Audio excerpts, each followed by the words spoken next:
illegally obtained. We, the FBI, are running the investigation pointedly on the Discord chat group. There are scores of individuals that are going to be spoken to. There are also lots of family members and friends that have already been spoken to. And one more point on forensics. We were able to obtain in record time the text message chain between the suspect and his live-in partner, as well as other critical cellular information from our CAS team that analyzes cell phone data towers in the area to pinpoint the locations of the suspect and other individuals he was speaking with. This is critical information that the FBI processed and got to prosecutors so they can lawfully use it in a court of law. And Utah, a state known for its deserts, its mountains, and its history. But tonight, it is remembered for something far darker. This is one of only 5 places in America where execution by firing squad is still legal. A relic of the Old West, still alive in the 21st century.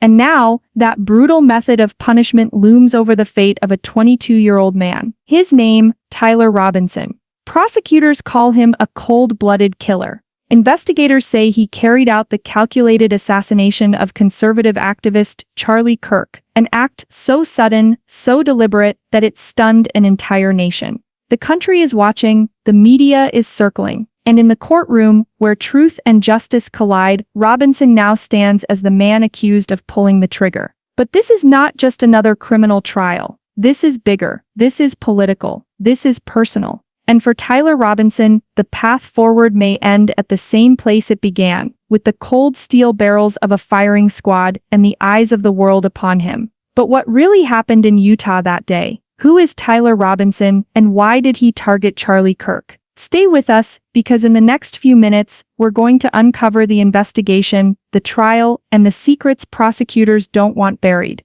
And if you want the truth behind cases like this, the raw facts, the shocking twists, and the stories others won't tell, make sure you hit subscribe, turn on notifications, and join us as we uncover justice together. This Discord chat room. But we have to effectuate legal process. We have to go out there with search warrants so that if prosecutors want to later use this evidence, it's not tainted by being illegally obtained. We, the FBI, are running the investigation pointedly on the Discord chat group. There are scores. Just hours ago, Tyler Robinson entered a Utah courtroom for the very first time. He walked in flanked by officers, head lowered, as the entire room fell into silence. Reporters scrambled for a clear shot. Family members of both the accused and the victim sat frozen, waiting for the words that could seal his fate. But this was not just another arraignment. No routine paperwork, no simple reading of charges. From the very beginning, prosecutors made their intentions crystal clear. This case is not about life in prison, it's about death. The death penalty is already on the table. And in Utah, that phrase carries a chilling reality. Here, execution is not just lethal injection.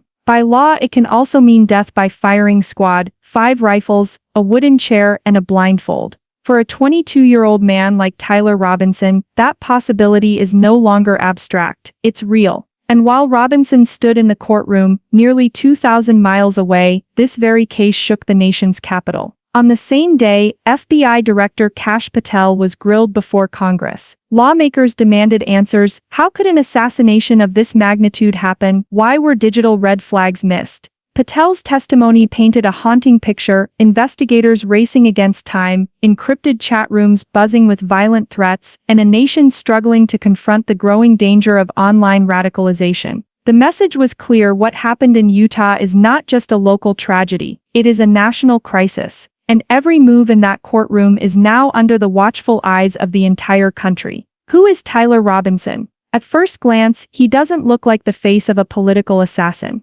Just 22 years old, barely stepping into adulthood, yet now standing accused of carrying out a crime that has shaken America. Investigators have been digging deep into his past. What they found is not the story of a drifter or a hardened criminal, but something far more unsettling. Robinson lived most of his young life in relative obscurity. No major arrests, no long record of violence. But beneath the surface, a darker identity was forming, one built online, in hidden corners of the digital world. Federal agents uncovered his presence in a private Discord group, a chat room shielded from the public eye, where more than 20 individuals regularly exchanged extremist views, violent fantasies, and threats against public figures. There's more than 20 individuals, but this is a great point. I want to lay out how this works. People think we can just get in these group chats and immediately find out who's in them. It was inside that group where Robinson's intentions became crystal clear. Among the scattered conversations, one message stood out, chilling in its clarity. Robinson typed, quote, "I have the opportunity to take up Charlie Kirk, and I have to do it."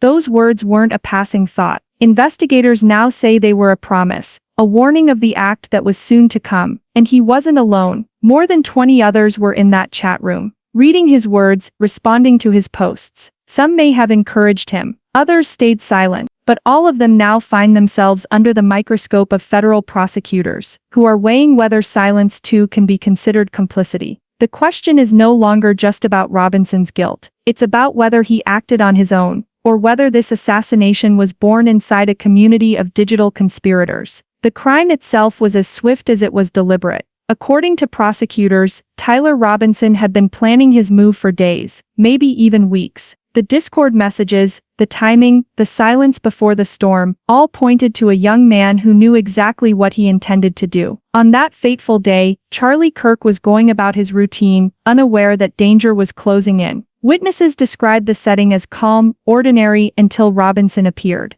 What happened next shattered that calm forever. Prosecutors allege that Robinson drew his weapon with chilling precision, his every move calculated, his target clear. Shots rang out. Chaos erupted. People screamed and scattered for cover, while Kirk collapsed to the ground. It was over in seconds, but those seconds changed everything. Investigators later said it wasn't the act of a man losing control. It was cold, methodical, and intentional. The textbook definition of an assassination. As emergency responders rushed to the scene, Robinson allegedly slipped away, but not for long. Evidence would soon catch up with him. Surveillance footage, witness accounts, and a digital trail that prosecutors claim ties him directly to the attack. What stunned many wasn't just that Charlie Kirk had been targeted, it was how deliberate the act appeared. Not a spur-of-the-moment outburst, not an accident, but a decision, one Robinson had already announced to his online group before ever pulling the trigger. The investigation into Charlie Kirk's assassination became one of the fastest-moving federal cases in recent memory.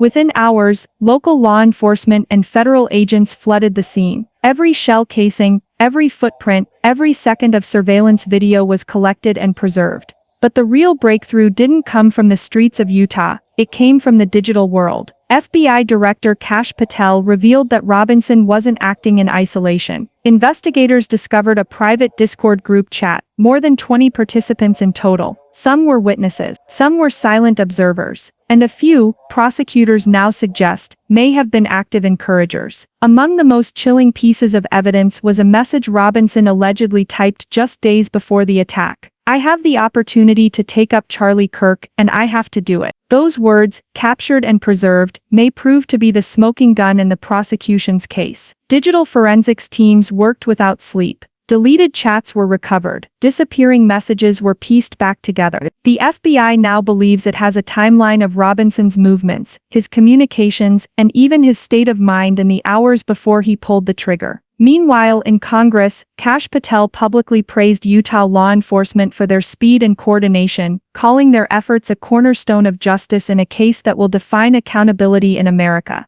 But behind the praise, one fact was clear. The government was treating this not as a random act of violence, but as a coordinated conspiracy that may stretch far beyond Robinson himself. In Utah's packed courtroom, the world saw Tyler Robinson face justice for the very first time. Dressed in a standard-issue jumpsuit, he stood silent as the judge read out the charges: aggravated murder, weapons violations, and conspiracy. Each count carried weight, but one stood above them all: the aggravated murder charge. That charge alone opens the door for prosecutors to pursue the ultimate punishment, death, and in Utah that punishment carries a grim reality. Unlike most states, Utah is one of only 5 in America where execution by firing squad is still a legal option. If Robinson is convicted, that fate could await him. Prosecutors wasted no time signaling their intent. While they have not yet confirmed whether they'll seek the death penalty, legal experts say it's only a matter of when, not if. Inside the courtroom, Robinson showed little emotion. No tears, no apology, just a cold, unshaken stare.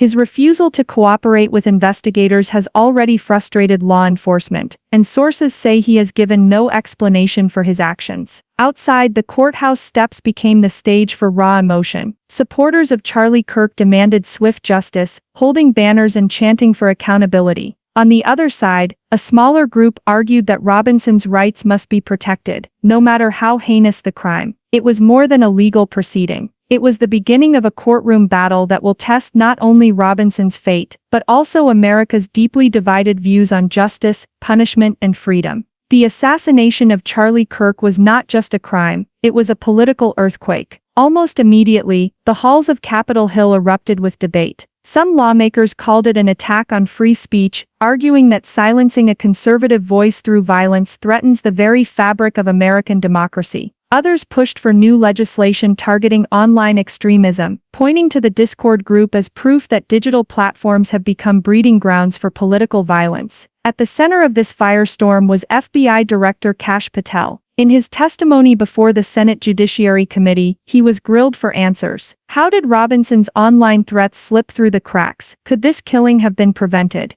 And most importantly, are there others out there plotting similar attacks? The case quickly became ammunition in America's ongoing culture wars. To Kirk's supporters, Robinson was a radical assassin emboldened by a toxic online echo chamber. To his critics, the incident sparked uncomfortable questions about the volatile intersection of politics, speech, and violence. Meanwhile, Turning Point USA, the organization Charlie Kirk built from the ground up, vowed to continue his mission, calling his death a sacrifice that must never be forgotten. But beneath the political statements and the public outrage, one reality loomed larger than all the rest. This was no longer just about one man, one suspect, or even one crime. This was about what kind of country America was becoming, and whether its justice system could withstand the storm. A 22-year-old man, a political leader cut down, and a nation staring at itself in the mirror. The story of Tyler Robinson and the assassination of Charlie Kirk is far from over. Ahead lies a legal battle that could last months, even years. Will prosecutors push for the death penalty? Will Robinson's online associates face charges of their own? And how will America handle the dangerous intersection of digital extremism and political violence? One thing is certain, the questions raised here will not disappear with the next news cycle. They will define how we view safety, justice, and speech in the digital age. As the courtroom prepares for its next chapter, the country waits, divided, anxious, and searching for answers. What do you think? Should prosecutors pursue the death penalty in this case, knowing Utah still allows firing squads? Or should the focus be on uncovering the broader network that fueled this crime? Let us know your thoughts in the comments below. And don't forget, subscribe to stay updated, because this story is only just beginning. Justice is on trial, and the whole world is watching.